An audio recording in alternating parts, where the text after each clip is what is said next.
on that. So every year, to me, if you're not feeling heat on the seat, you have the wrong urgency. It should be that way every year, because this is not my gift. This is an incredible responsibility that, I only sign up for because I think I'm the best person suited for it. And it's as a matter of fact as that. So we don't have to have any of those weird conversations. I hope he makes it as Dolphins head coach. I hope because I think, listen, I love Belichick, and I love the way he goes about things. I love Tomlin and the way he goes about things. The happy-go-lucky coach is not really found much in the NFL, right? I mean, maybe we're starting to see more of it a little bit. Pete Carroll had some success. Kevin O'Connell definitely seems like glass half full, smiling guy. But Mike McDaniel.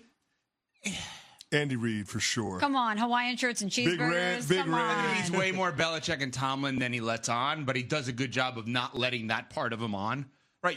Literally every coach you played for is on the side of it that I love. Mm-hmm. From Al Groh in college to Tom Coughlin to Bill Parcells to John Harbaugh. Yeah. I mean, it's misery loves company kind of thing, right? That's what your coaches were and are. Yeah. So let's hope he makes it from that perspective. Is he on the hot seat? Does he deserve to be on the hot seat? 3 years, 2 playoff appearances. Does he deserve to be on? Yeah, he deserves to be on the hot seat. They're not close to competing for a title, and they just paid a quarterback $200 million. Yeah, he deserves to be on the hot seat. At some point, you got to have something to show for all of that money that you're investing in player costs. Especially when he's the one who advocated for said quarterback. Yeah, you roll with Tua. You were saying, this is our guy. They paid him all of that money. And then the next year, he misses a big chunk of the season because of the concussion. And this was a part of his history. You designed the offense to try to insulate him, try to protect him. You got him these 2 weapons on the outside. Paying one receiver $30 million a year, the other one $28 million a year. Like, you've invested in this offense, in this quarterback specifically, and the results speak for themselves. They're underwhelming, to say the least. Mm-hmm. And not to say that Mike McDaniel isn't a good coach, but at some point you're going to have to break through that wild card round ceiling. And right now it doesn't feel like they're anywhere close to that. As a matter of fact, it feels like they're hustling backwards. It feels like they're regressing. And so if they continue to have another one of those years where they're seemingly taking a step in the wrong direction, then not only do I think Mike McDaniel is probably gone, but I think they're getting rid of the general manager, and they're going to have some serious questions about the quarterback too. Oof. So I agree with what he said about Nick Sirianni in the hot seat that he was on. Oh, I wish I would have been on that hot seat, because what he's implying there is that pressure is a privilege. There's expectations around you. And if you don't meet those expectations, there should be consequences. But those expectations, that pressure that he was referencing with Nick Sirianni, those are in 2 completely different categories. Because when we were talking about Nick Sirianni and the Eagles, we were looking at a team that was really stacked with talent, and we expected them to compete for and win a Super Bowl, which they ultimately did. With Mike McDaniel, we're just talking about getting to the playoffs and or winning a playoff game, or how about beating a team with a winning record, or how about beating a team in cold weather? There's levels to this. There's levels to the pressure as a privilege conversation. And I think for Mike McDaniel and the Miami Dolphins, they have got to take a step forward. They've been in neutral in the same space where they can't get over that hump, and we still have pretty intense questions about the quarterback and his vitality long term. And if they can't take a step forward in the right direction, I think that he is on that hot seat and that there will be changes that are made. As someone who did a show in West Palm at ESPN West Palm from 2003 to 2023, everything you just said could have been used any day I was on the air there for 20 years. If they don't get over the hump, if they don't win a playoff game, this coach, this quarterback, this regime may be out. It's been a long time. 20-plus years of the exact same conversation with that franchise. And, oh, by the way, if we're going to do the Nick Sirianni comparison, Dolphins fans would dream of Nick Sirianni's success prior to this season. If you told the Dolphins fans that they went to a Super Bowl and that they went to the playoffs in 3 straight years and won 9, 14, and 11 games, take this year out. Take the Sirianni coronation year out. Just the previous 3 years they'd sign up for. So I think what Mike McDaniel is saying makes a lot of sense. I don't think they're at the Nick Sirianni prior to this year level. I mean, think about it. Okay, this is going to be a tough one for ESPN West Palm and Amber Wilson and Jonathan Zaslow and all the great people we have as part of our team that are Dolphins fans. Right now, Miami Dolphins, AFC East, closer to last place or first place?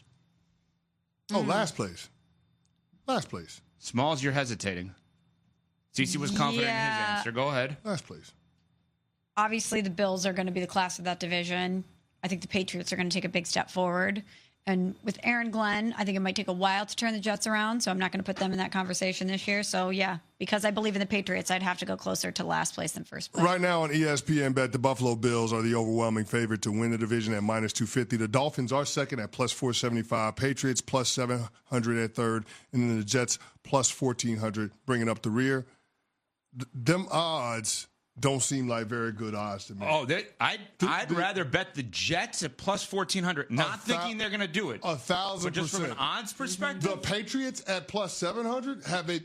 God forbid Josh Allen gets hurt. There's better juice on that than rolling with the Miami Dolphins at +475. Because a big part of that is assuming health with the quarterback. And how the hell can you assume that? How can you assume that? You can't. He's been healthy one time.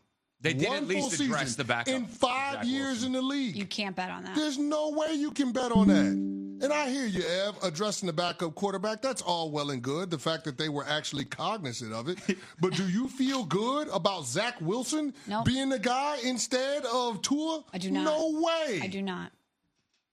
No way. I feel better than I did the last couple of years with Skylar Thompson when they let Mike White just go for whatever reason. If God forbid, Tua's out for one reason or another, and Zach Wilson steps in, you're saying that you have confidence that they could still compete to win the division.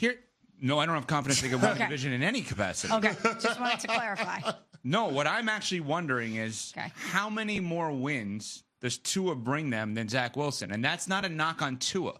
That's not what it's meant to be. It's a knock on the totality of the team in that he can only do so much with the team right now. And I think that they're going to be average at best with Tua, and they would be average at best with Zach Wilson. The narrative of Zach Wilson changes because of Rodgers. Because Zach Wilson, as bad as he was, they actually won more games with than with Rodgers. That's a really good point. So it's not that I think he's going to be good, but maybe he doesn't get in the way of winning as much as we initially thought. I thought you were going to go Sam Darnold. No, I'm not going there yet. Okay. That's way too much. That's way too much. I'm just saying I don't have the faith in the team, but I really want to believe that the coach has a chance to stay and be great. Because you hold on to that. Keep hope alive. You hold on to that right there. Hope may be dead somewhere else. A number 1 overall pick. 5+.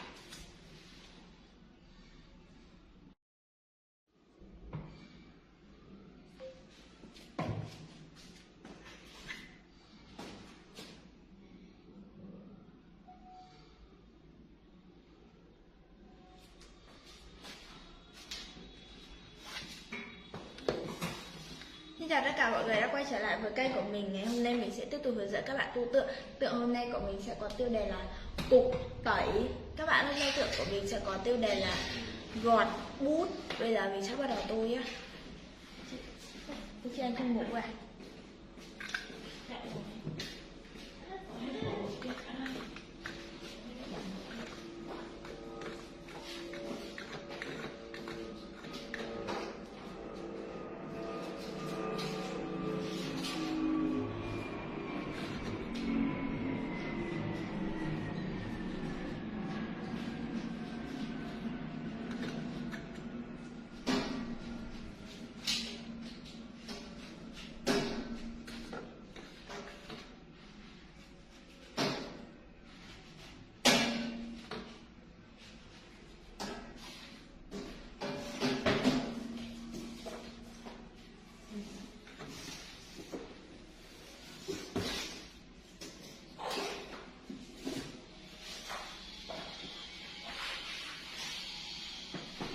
Mọi người ở đây màu xanh nhé.